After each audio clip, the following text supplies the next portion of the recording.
जी, third quantum number dear student हमने discuss करना है। Third quantum number is called magnetic quantum number. और जो मैग्नेटिक क्वांटम नंबर है हमारे पास, इसको हम रिप्रेजेंट करते हैं स्मॉल m से।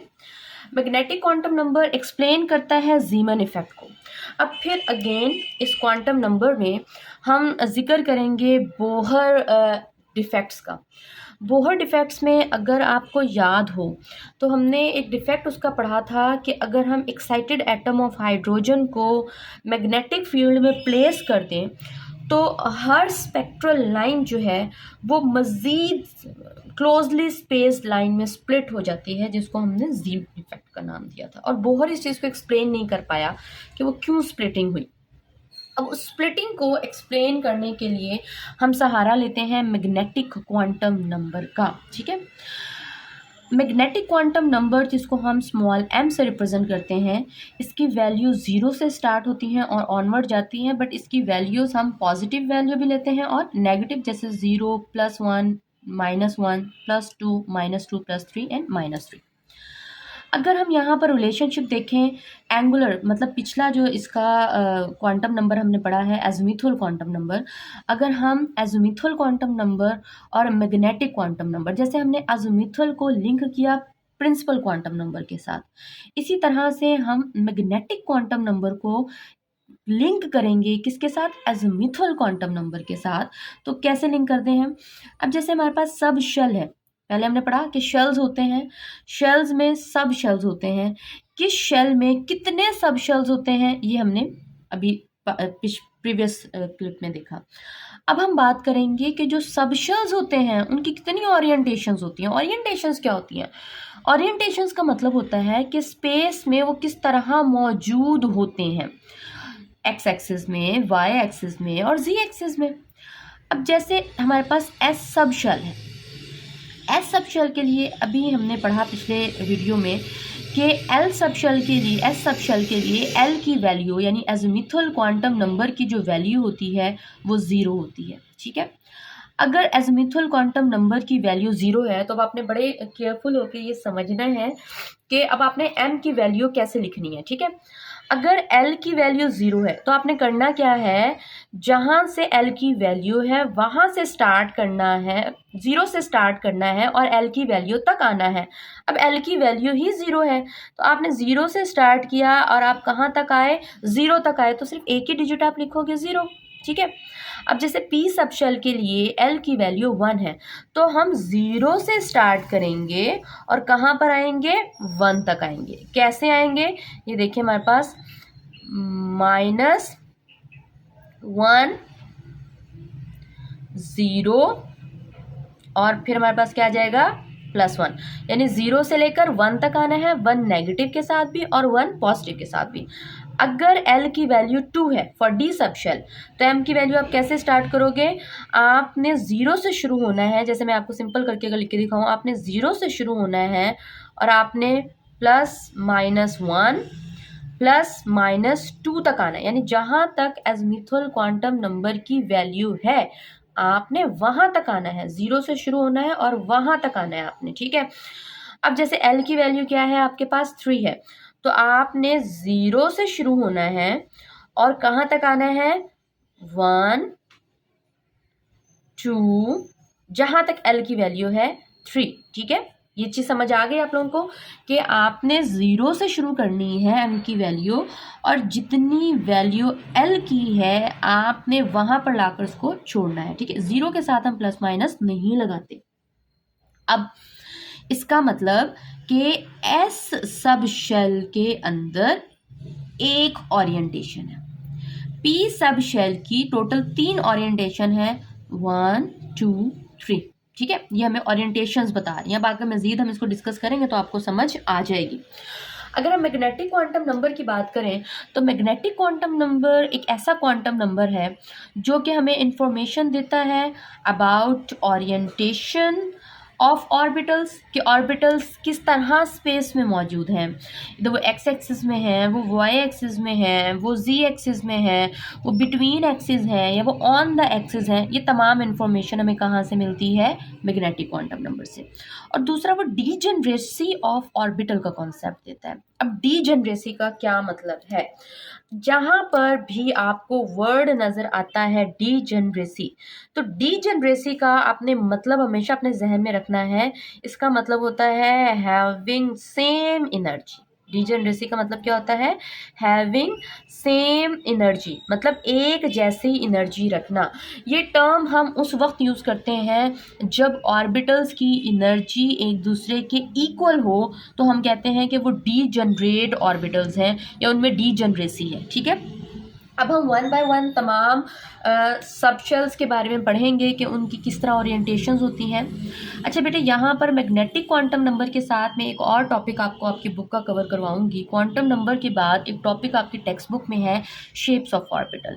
वो शेप्स ऑफ ऑर्बिटल वाला जो टॉपिक है वो हम मैग्नेटिक क्वांटम नंबर में ही डिस्कस कर लेंगे। उससे ये टॉपिक भी आसान हो जाएगा और वो भी कवर हो जाएगा। अच्छा जी, पहले बात करते हैं हम सब शेल एस की, एस सब शेल की।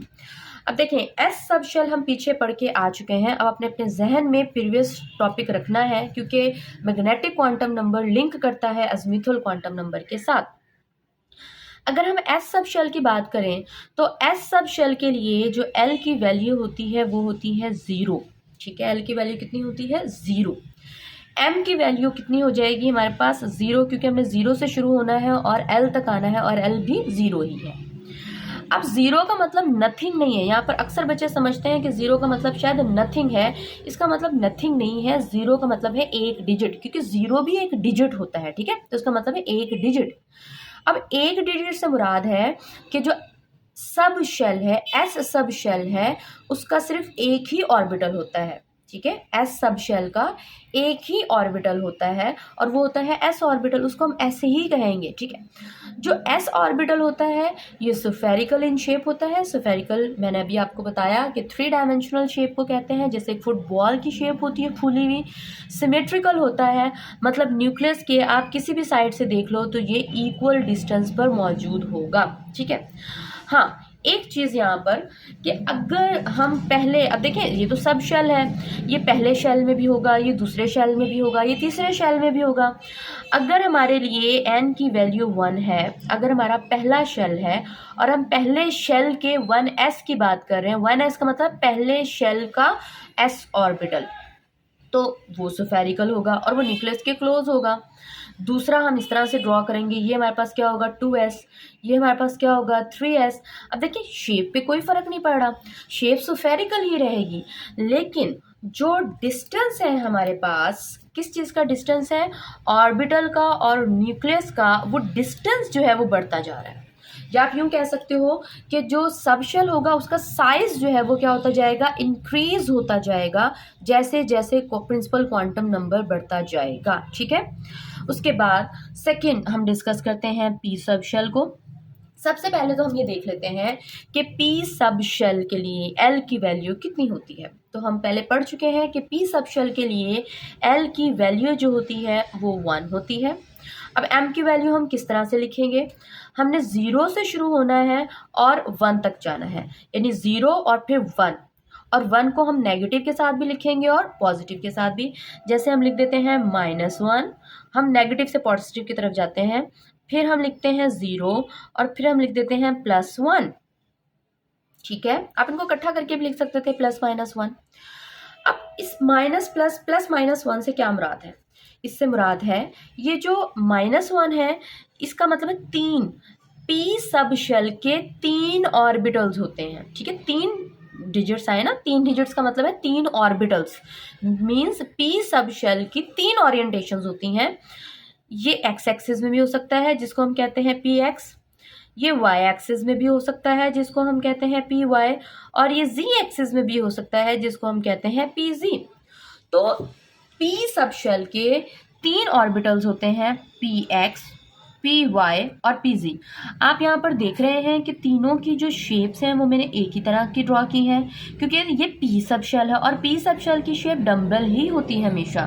फ़र्क सिर्फ किस बात का होता है कि जो पी एक्स है हमारे पास, पी एक्स एक्स एक्सिस के अलॉन्ग हो जाता है, पी वाई जो है वो वाई एक्सिस के अलॉन्ग होता है और पी जी जो होता है वो जी एक्सिस के अलॉन्ग होता है। जस्ट स्पेस में इनकी ओरिएंटेशंस का फ़र्क होता है और कोई फ़र्क नहीं होता। इन तीनों ऑर्बिटल्स की, अब ये तीनों ऑर्बिटल्स एक ही सबशेल के हैं, इन तीनों ऑर्बिटल्स की एनर्जी सेम होती है। ठीक है, इन तीनों ऑर्बिटल्स की एनर्जी क्या होती है? सेम होती है। चूंकि इनकी एनर्जी सेम होती है इसीलिए इनको हम कहते हैं डीजनरेट ऑर्बिटल्स। ठीक है, इसलिए इनको हम क्या कहते हैं? डीजनरेट ऑर्बिटल्स कहते हैं। वो ऑर्बिटल जिनकी एनर्जी सेम हो उनको डीजनरेट ऑर्बिटल्स कहा जाता है। इनको थ्री फोल्ड्स भी कहा जाता है। ठीक है, थ्री फोल्ड्स भी कहा जाता है इनको। उसके बाद हम आ जाते हैं नेक्स्ट सबशेल की तरफ, और नेक्स्ट सबशेल जो है हमारे पास वो हमारे पास है डी सबशेल। डी सबशेल के लिए अगर हम एल की वैल्यू लिखें तो देखिए डी सबशेल के लिए एल की वैल्यू कितनी थी हमारे पास? 2 थी। अब हमने 0 से शुरू होना है और 2 तक जाना है, यानी नेगेटिव भी और पॉजिटिव भी। अभी देखें -2, फिर -1, 0, फिर +1 और +2। अब ये किस चीज़ को रिप्रेजेंट कर रहे हैं? -2 रिप्रेजेंट कर रहा है डी एक्स वाई ऑर्बिटल को, -1 डी वाई जेड, फिर डी जेड एक्स, अच्छा फिर है d x square y square and d z square. अब जो डी सबशेल होता है टोटल इसके 5 ऑर्बिटल्स होते हैं। टोटल इसके कितने ऑर्बिटल्स होते हैं? 5 ऑर्बिटल्स। क्या मतलब 5 ऑर्बिटल्स? 5 ऑर्बिटल्स का मतलब है कि इसकी 5 ओरिएंटेशंस होती हैं। 5 ओरिएंटेशंस होती हैं स्पेस में, 5 ओरिएंटेशंस होती हैं। इनकी जो शेप होती है अभी मैं प्रीवियस वीडियो में आपको बता के आई हूँ कि वो सॉसेज शेप होती है। अच्छा, अब यहाँ पर हम अगर इन पांचों ऑर्बिटल्स की बात करें तो इन पांचों ऑर्बिटल्स की जो एनर्जी होती है वो क्या होती है? सेम होती है। इसलिए इन पांचों को हम क्या कह सकते हैं? डीजनरेट ऑर्बिटल्स और 5 फोर्स कह सकते हैं। ठीक है, अब इनकी शेप्स हम ड्रॉ करेंगे कि इनकी शेप्स हम डी ऑर्बिटल्स की कैसे ड्रॉ कर सकते हैं। देखें, सबसे पहले हम ड्रॉ कर लेते हैं डी वाई जेड। अच्छा, इसमें 5 में से एक बात ज़रा गौर कीजिएगा, ये जो डी जेड स्क्वेयर है और d x square y square जिनके ऊपर स्क्वेयर आ रहा है, ये वो ऑर्बिटल्स होते हैं। मैं यहाँ पर हाईलाइट कर देती हूँ, डी जी स्क्वेयर और d x square y square, ये वो ऑर्बिटल्स होते हैं जो कि ऑन दी एक्सिस मौजूद होते हैं, अपने एक्सिस के ऊपर मौजूद होते हैं।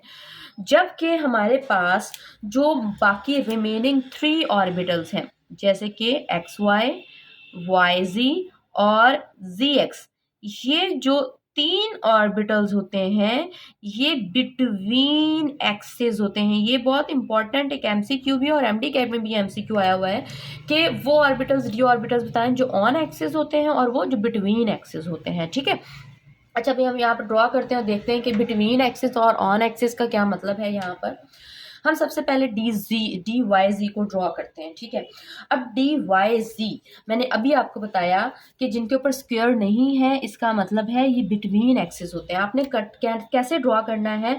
अब ये देखिए वाई जी, ये एक्सिस हमारे पास वाई एक्सिस है और ये एक्सिस जो है वो हमारे पास जी एक्सिस है। ठीक है, अब ये जो ऑर्बिटल हमने ड्रॉ करने हैं ये y और z के दरमियान में ड्रॉ करने हैं।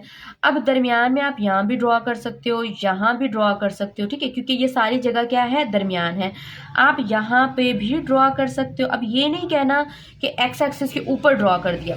बेटे असल में हम 3 डायमेंशनल डायग्राम को प्लेन पेपर के ऊपर ड्रॉ कर रहे हैं इसलिए आप में लग रहा है, अदरवाइज इसके ऊपर नहीं होता, दरमियान में होता है। ठीक है, तो ये एक ऑर्बिटल और ये इसका दूसरा लोब। ठीक है, अब यहाँ से देखें वाई जी, ये y और z के दरमियान में है। अगर आप इस साइड से भी देखेंगे तो ये y और z के दरमियान में है। अब यहाँ पर देखें एक और जगह बन रही है, ये यहाँ पर ये z और ये y, इनके दरमियान में अगर आपने ड्रॉ करना है तो ये हमारे पास z है और ये y है, तो यहाँ पर भी आप ड्रॉ कर सकते हो। ये देखें, तो ये सॉसेज शेप आपने बनानी है y और z के दरमियान में। अगर हम एक्स जी की बात करें तो ये हमारे पास x है और ये हमारे पास क्या है? z है। तो हमने लोब्स एक्स और जी के दरमियान में ड्रॉ करने। आप यहाँ भी ड्रॉ कर सकते हो, आप यहाँ भी ड्रॉ कर सकते हो, ठीक है। तो मैं एक यहाँ पे ड्रॉ कर लेती हूँ और ये ऑटोमेटिकली इधर आ जाएगा, ठीक है। दूसरा ये देखें, एक्स और जी के दरमियान में यहाँ आ जाएगा और यहाँ पर आ जाएगा, ये देखें, ठीक है। तो ये एक्स और जी के दरमियान में मैंने ड्रॉ किया। अब है एक्स और वाई, ये है एक्स और ये है वाई, तो मैं एक्स और वाई के दरमियान में, अब देखिए एक यहाँ बन रहा है, ऑब्वियसली इसका दूसरा लोब फिर यहाँ चला जाएगा ऑपोजिट। ये एक्स और वाई के दरमियान में यहाँ बन रहा है और इसका ऑपोजिट लोब जो है वो यहाँ पे चला जाएगा, इस जगह पे चला जाएगा। तो इस तरीके से आपने ड्रॉ कर लिए। अब आ जाते हैं, ये है बिटवीन, हमने दरमियान में ड्रॉ किया, यानी y और z के दरमियान में, x और z के दरमियान में, x और y के दरमियान में। अब हम कर रहे हैं एक्स स्क्वायर वाई स्क्वायर।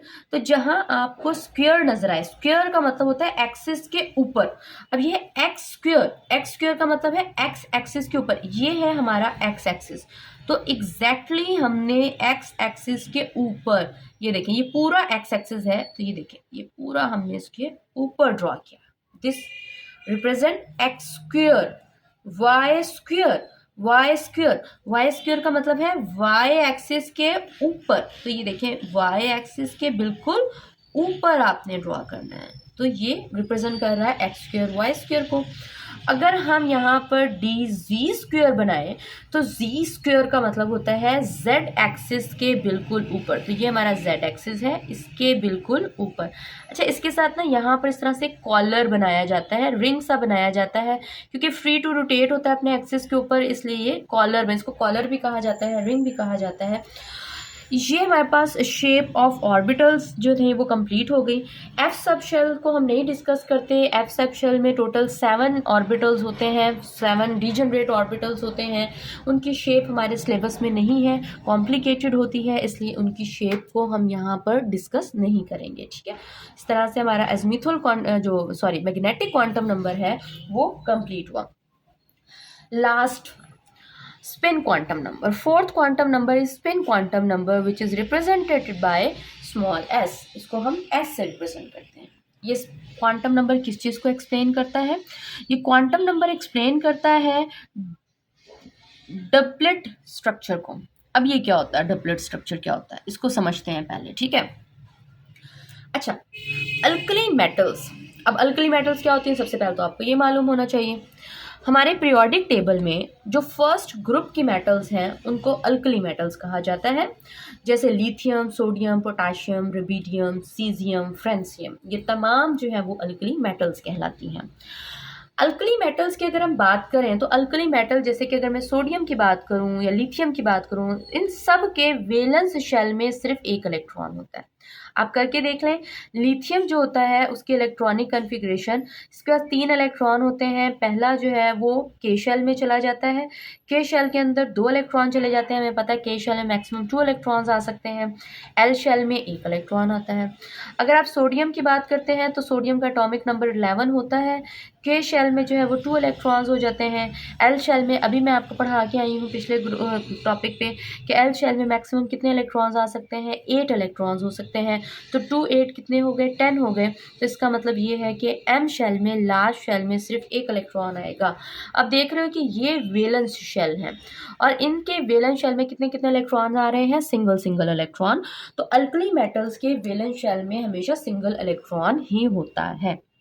अब पॉइंट यहाँ पर डिस्कस करने वाला ये है कि जब अल्कली मेटल्स के स्पेक्ट्रम को, जैसे सोडियम के स्पेक्ट्रम को देखा गया तो पता चला कि जो एक स्पेक्ट्रल लाइन हमें नज़र आ रही थी, असल में वो लाइन स्प्लिट हो रही होती है मज़ीद 2 लाइंस के अंदर।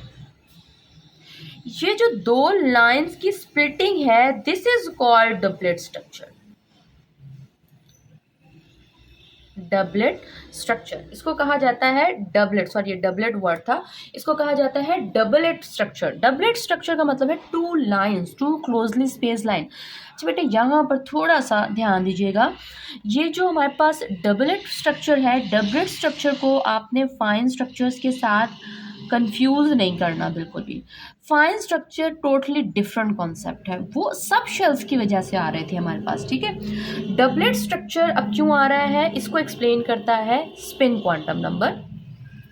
1925 में दो साइंटिस्ट गाउडस्मिट और लेनबेक, दो साइंटिस्ट थे जिन्होंने ये कॉन्सेप्ट दिया। अब क्या कॉन्सेप्ट दिया उन्होंने, कैसे एक्सप्लेन किया इस बात को, इन्होंने एक्सप्लेन किया एक्चुअली कुछ इस तरह से। इन्होंने कहा कि अगर हम कंसिडर करें कि ये जो है वो न्यूक्लियस है और न्यूक्लियस के बाहर जो है वो ये कोई ऑर्बिट है और इस ऑर्बिट में कोई इलेक्ट्रॉन जो है वो रिवॉल्व कर रहा है, तो उन्होंने कहा कि इलेक्ट्रॉन की दो तरह की मूवमेंट होती है। एक मूवमेंट तो ये होती है कि ये जो है वो सर्कुलर पाथ पे मूव कर रहा है, ठीक है, सर्कुलर घूम रहा है, 3 डायमेंशनली घूम रहा है न्यूक्लियस के गिर्द। एक और मूवमेंट है, वो मूवमेंट कौन सी है, उन्होंने कहा कि इलेक्ट्रॉन इस सर्कुलर मोशन के साथ साथ सेल्फ रोटेशन भी करता है। सेल्फ रोटेशन का मतलब होता है कि इलेक्ट्रॉन अपने एक्सिस के गिर्द घूमता है। बिल्कुल ऐसी है एग्जाम्पल, जैसे हम कहते हैं कि सन के इर्द गिर्द अर्थ रिवॉल्व कर रही है, तो एक तो वो सन के गिर्द घूम रही है, एक एक सर्कुलर मोशन है, और दूसरा वो अपने एक्सिस पे घूम रही है, ठीक है, अपने एक्सिस पे घूमती हुई जा रही है, तो वो दो तरह की मूवमेंट शो करवा रही है। बिल्कुल इसी तरह से इलेक्ट्रॉन्स हैं, एक तो वो न्यूक्लियस के इर्द गिर्द घूम रहे हैं, सर्कुलेटरी मूवमेंट है, और दूसरा वो अपने एक्सिस पे, जैसे मेरा इस वक्त पेन है, ये इस तरह से यूं अपने एक्सिस पे भी घूमता जाए और साथ साथ ये अपना सर्कल भी क्या करता जाए, कंप्लीट करता जाए। अब ये जो सेल्फ रोटेशन थी इलेक्ट्रॉन का अपने ही एक्सिस पे घूमना था, इस सेल्फ रोटेशन को हम कहते हैं स्पिन करना। जैसे क्रिकेट बॉल स्पिन करवाते हैं, तो जब बॉल को स्पिन करवाते हैं तो बॉल अपने ही एक्सिस पर रोटेट करती है, तो उसको हम स्पिन, वहां से स्पिन, इसलिए इसको हम स्पिन कहते हैं। अब स्पिन दो तरह के हो सकते हैं, क्लॉकवाइज भी हो सकता है, एंटी क्लॉकवाइज भी हो सकता है। अगर इलेक्ट्रॉन क्लॉकवाइज स्पिन कर रहा है तो उसको हम पॉजिटिव हाफ से रिप्रेजेंट करते हैं, और अगर एंटी क्लॉकवाइज घूम रहा है तो उसको हम नेगेटिव हाफ से रिप्रेजेंट करते हैं। तो इस तरह से हम दो तरह की स्पिन होती है, इलेक्ट्रॉन हमेशा और दो तरह से स्पिन करते हैं।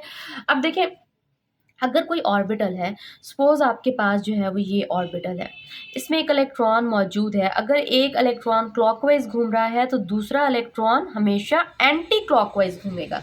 ऐसा कभी नहीं हो सकता कि एक ऑर्बिटल में मैक्सिमम दो ही इलेक्ट्रॉन हो सकते हैं, तो ऐसा पॉसिबल ही नहीं है कि एक ऑर्बिटल में दो इलेक्ट्रॉन मौजूद हों और वो दोनों के दोनों जो है वो क्लॉकवाइज हों, या वो दोनों के दोनों जो हैं वो एंटी क्लॉकवाइज हों, ऐसा पॉसिबल नहीं है।